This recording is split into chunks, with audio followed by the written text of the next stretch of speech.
These are the 7 layers of the internet. Starting from the parts we use day to day, all the way to the insane techno-religious realms where evil software lies and AI gods control the future of the internet.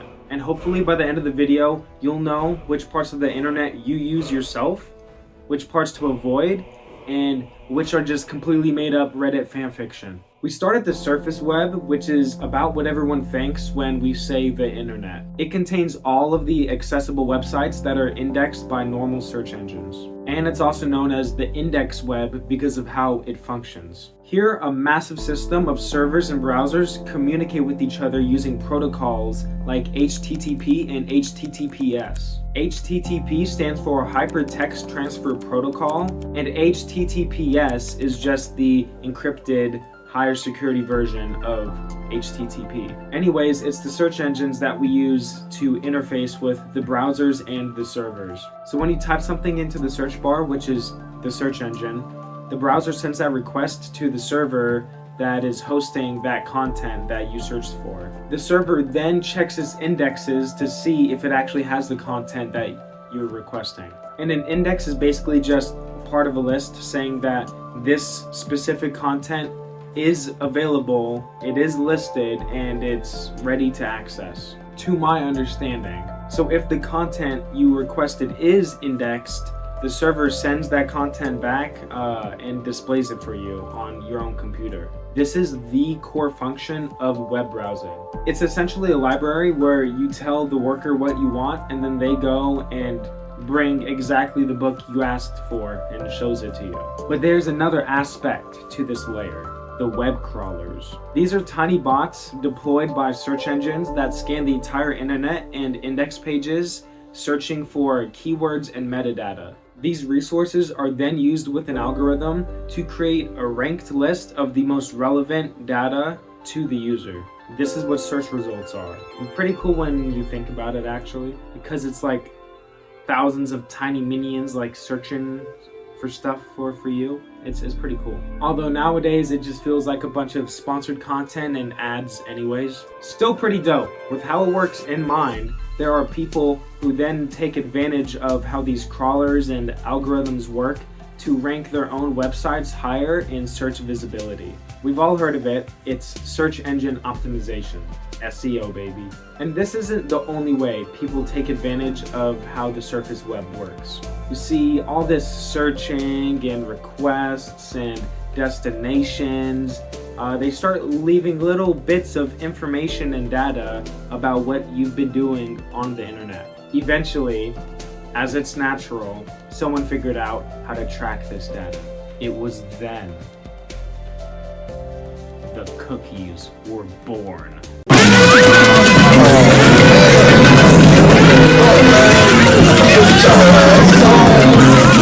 And this isn't a sponsor, this isn't Incogni ad, this isn't NordVPN, this isn't buymyproductorelse.com, but the cookies are evil. Kind of. It's the most common tracking technology on the surface web, and it's used by companies like Google to collect your data. Your data is useful for personalization purposes. It can be used for recommending you better search results that might better suit you or your specific needs then and there. But most of the time, it's just used for advertising. Shocker. Because the more a company knows about your interests and behavior, the more likely they'll be able to show a product to you that you'll actually buy. This is essentially Google's entire business model. I mean, they have little branch offs now with like services that barely run at a profit, but it's the core of their business. But it gets worse. Companies don't just use algorithms now to show you stuff that you'll like more or a product you're more likely to buy, but they also use algorithms now to push you into liking certain types of content that make you a more predictable buyer, which makes it easier to sell to you. So now the line between what you like as a person and what you've sort of been convinced you like and pushed more heavily than stuff you like just anyways is getting very blurry, and I think it's very insidious. You think you just like that sort of content, but you notice how you keep liking and watching content you genuinely do enjoy, and it's sort of being fed to you normally, but then you'll do one like by accident on this random post, and all of a sudden half your feed is of that thing. That's it. They're trying to force you, jam you into that content because they know specific products sell really well in that niche. Don't fall for it. Nevertheless, the effects the surface web have had on the rest of the world are incredibly massive. It's responsible for making all published research knowledge and educational material pretty much instantly available to you, which the result of that has been a supercharge in progress in a ton of areas. It's also responsible for the dot-com boom of the 90s, where we saw a tidal wave of new and existing companies come in and create trillions of dollars of wealth, and then lose it all. It's also where most of social media exists, which is where a lot of us spend most of our time on. Me not included, of course. Social media alone has done so much good and bad to the world. But that's a whole other set of videos we cannot get into here. The surface web is also where most of our news comes out today in the form of articles and blogs. So it is in no way an overstatement that the surface web has formed a massive part of our lives. And there's also nothing inherently wrong about the surface web. But after big businesses found their way inside, it's pretty much become a huge shopping mall with every storefront doing everything they can to get you to come inside. It's essentially the retail side of the internet. And if this layer is the retail side, then this next layer is more like the product side of the internet. The deep web is the second layer of the internet, sitting just below the surface web, and is actually directly connected to it. All of the content here is hidden from search engines because it's not indexed the same way as normal surface web content. But it's not hidden for doing anything bad. It just means that this sort of content is locked behind a login page or a paywall. So something like emails, online banking, hospital records, pay-to-read articles, stuff like that, that's all part of the deep web. So when people confuse the deep web and the dark web, they are thinking about two very different things. Because the deep web is such a massive part of most of our day-to-days, and we don't even think about it. So if you do stuff like check your email frequently, or you watch a lot of Netflix, you spend a lot of time in the deep web. And technically speaking, it's not very different from the surface web at all.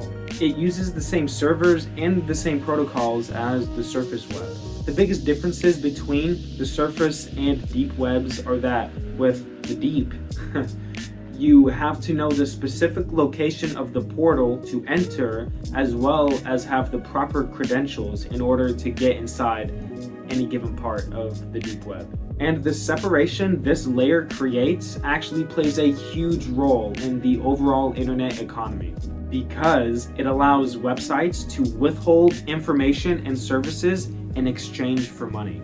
It's pretty much the only reason why sites like streaming services or news sites have any sort of leverage. Because imagine Netflix asking $20 a month for their video library, but you already got that link that sends you straight to the homepage. But the deep web is also nice for privacy reasons.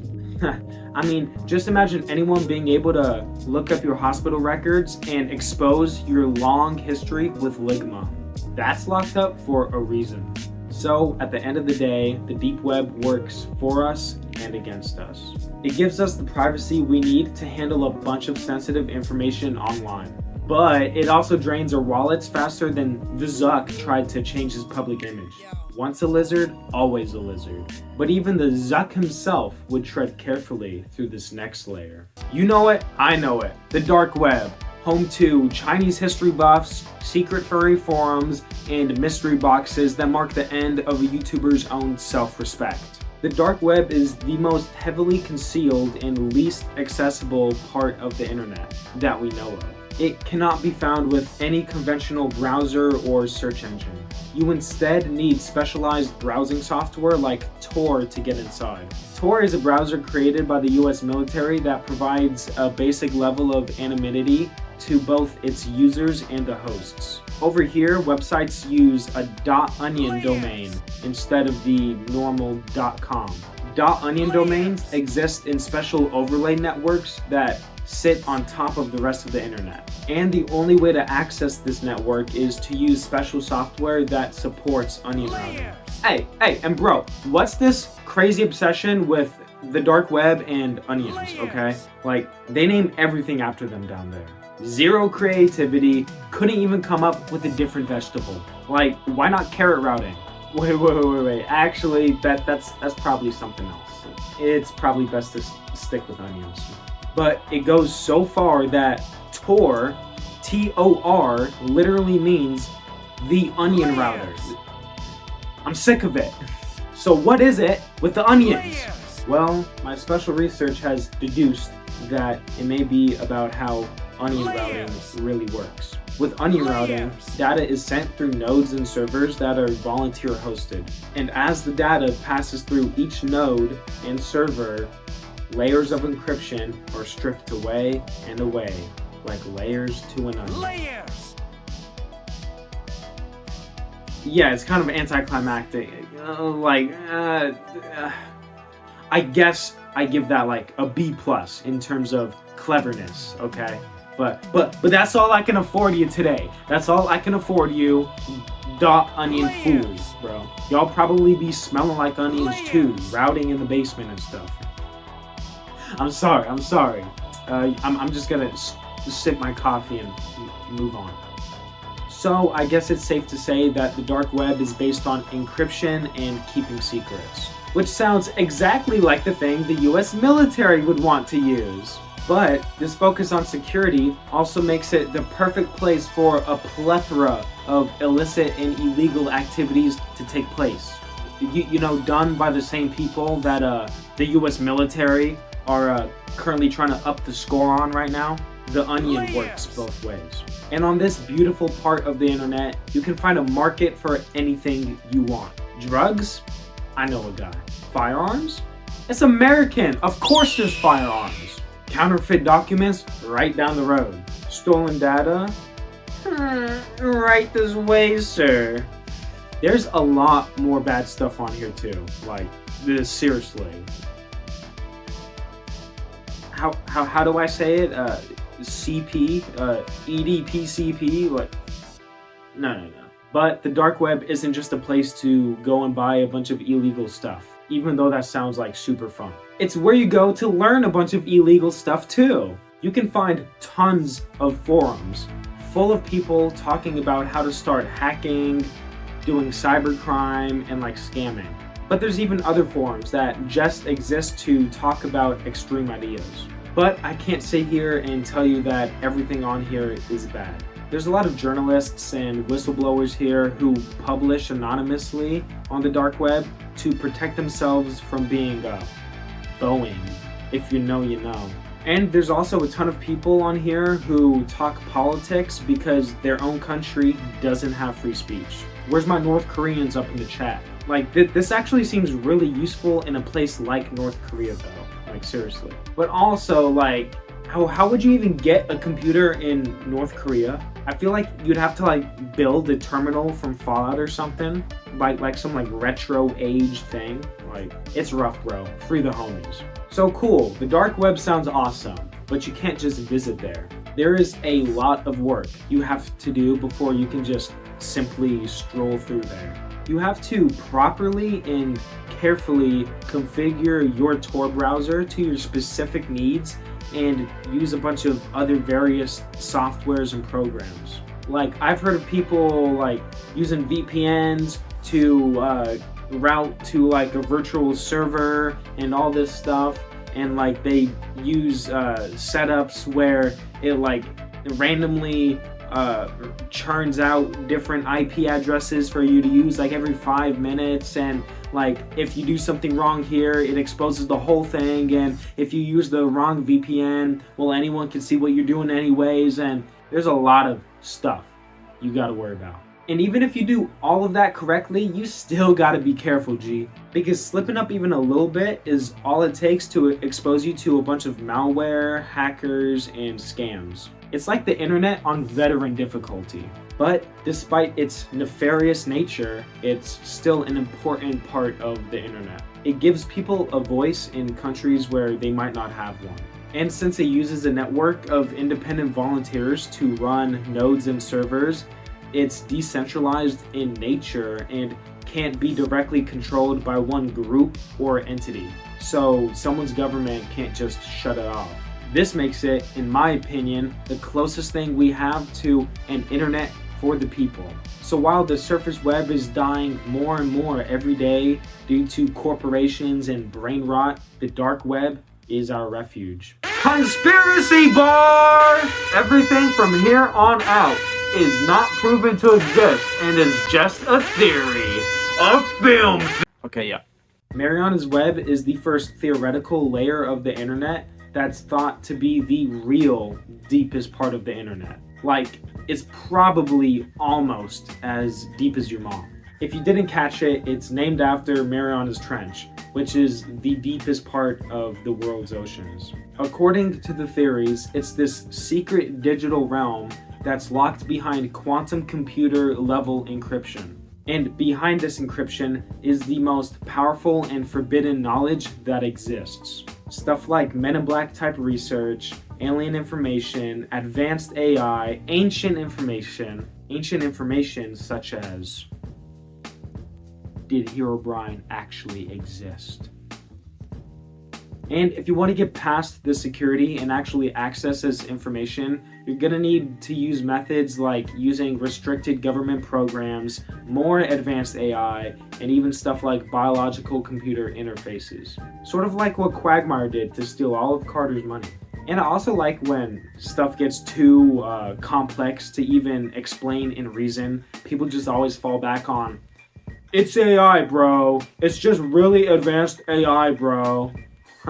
It's said that this layer exists in order to keep the most powerful decision makers in the world far removed from any public oversight or regulation. But I'm not sure if this place actually exists, because like we haven't even cracked quantum computing yet. I did a ton of research on this one, and the earliest mention of Mariana's Web I was able to find was this obscure blog post from 2011. Here the poster talks about the dark web and how Mariana's Trench is even worse than that. But he later goes on to update the post and say that it's all probably just made up. The last thing I was able to find was actually a 4chan post from 2016 talking about how to actually access it. The anonymous poster goes into how to access Mariana's Web using stuff like .close domains and .loki domains, along with using like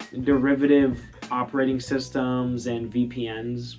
They also gave links to very dark places that supposedly exist on this side of the internet. And it was here when I chose to turn away from my valiant search efforts and leave this the fuck alone.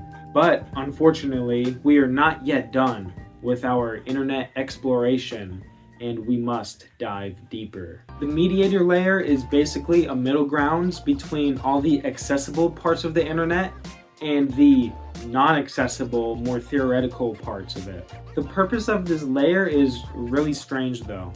It's said to be in place to protect information that's not fully hidden, but not freely available. Yeah, it sounds like some Lord of the Rings type riddle. Heavy fantasy stuff. Stuff that can be found on here is like advanced research, secure communication networks, government records, and oh my, even unethical materials. You think this is where the Epstein files are? And if you want to get to all this data, you're gonna have to get past the cutting edge security systems. People say the security is advanced enough to use contextual permissions like geolocation and biometric data. And it might even go as far as to use the behavioral patterns and intent of the user before allowing entry. Again, serious Family Guy flashbacks. But once inside, you'll notice the decentralized infrastructure of this layer, with things like blockchain structures, peer-to-peer encryption, and decentralized hosting making up the framework. All in all, it is pretty interesting to have this sort of buffer zone between the public side of the internet and the more unknown and restricted side. Now, everything we've talked about so far in this video has remained in some general form of reason, you know. But these final two layers get into some next level stuff that have no one defined place in our general common knowledge about the internet. The fog is an unregulated realm full of chaotic digital agents such as self-replicating viruses, rogue chains of code, corrupted data, and abandoned software.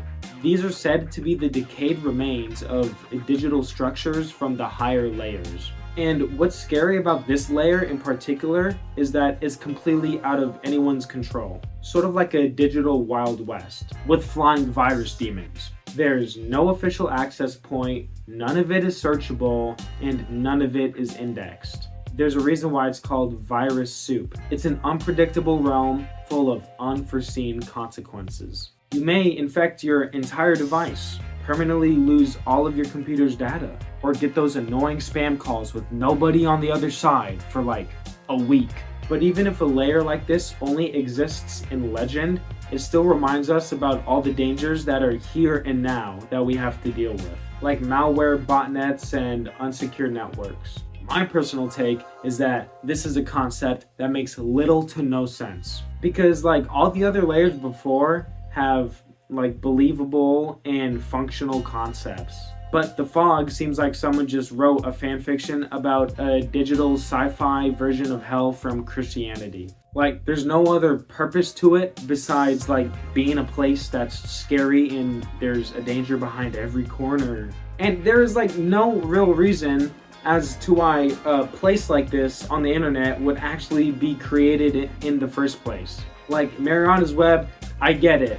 Shady spooky figures want to do their shady spooky stuff completely removed and like hide a bunch of information.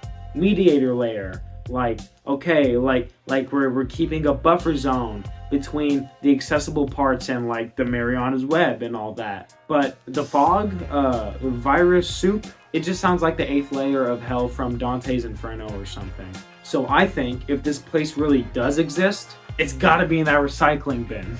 I mean, where else is all that stuff supposed to go? But as long as there's a digital hell, there must be a digital God. The Primarch system is the last layer of the internet. They say all roads lead back to the Primarch system.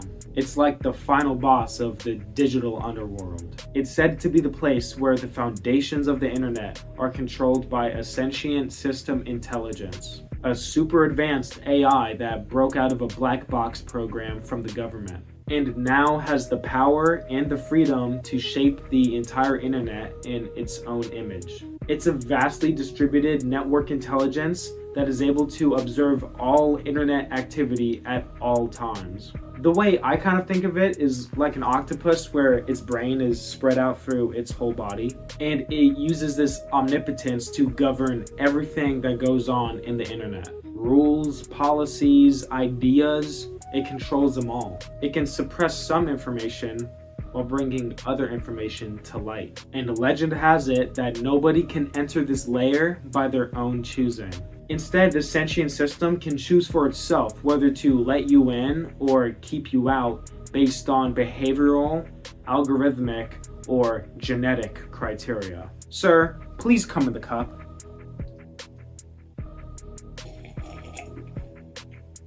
Creamer. So with how spread out and deep-rooted the AI is, it's probably here to stay and is only going to grow with the rest of the internet. It's actually a cool thing to think about, the internet having this self-governing aspect that's embedded in everything, and the whole story of like a black box AI escaping and outliving its original creators. Fascinating. And I kind of hope it's true, actually. And I also kind of hope that it's not into NFTs. Like, we have to leave that in the past. Please don't be into NFTs. I don't want to see any more bored apes, please. And while I do find the thought experiment is fun to think about at first, I also kind of find it like lazy and typical. Because it's clearly just the equivalent of God, but it's digital. Like, he knows everything you do, steers the course of everything, cannot be controlled, is everywhere at once, and is the core of the entire internet. I mean, you either got to be talking about God or Mr. Beast at that point. Overall though, pretty interesting layer. But that's it. That's the end, folks. That's every layer of the internet. And I rate this whole concept 7 out of 10. Because the first few layers are real. The next 2 are pretty believable. I approve. But the last 2, while legendary, are just like, cool stories. But what the fuck are you talking about? Shit ain't adding up in these last 2 layers, guys. But that's it, boys. Here's the only other video I've ever posted, so go ahead, check it out.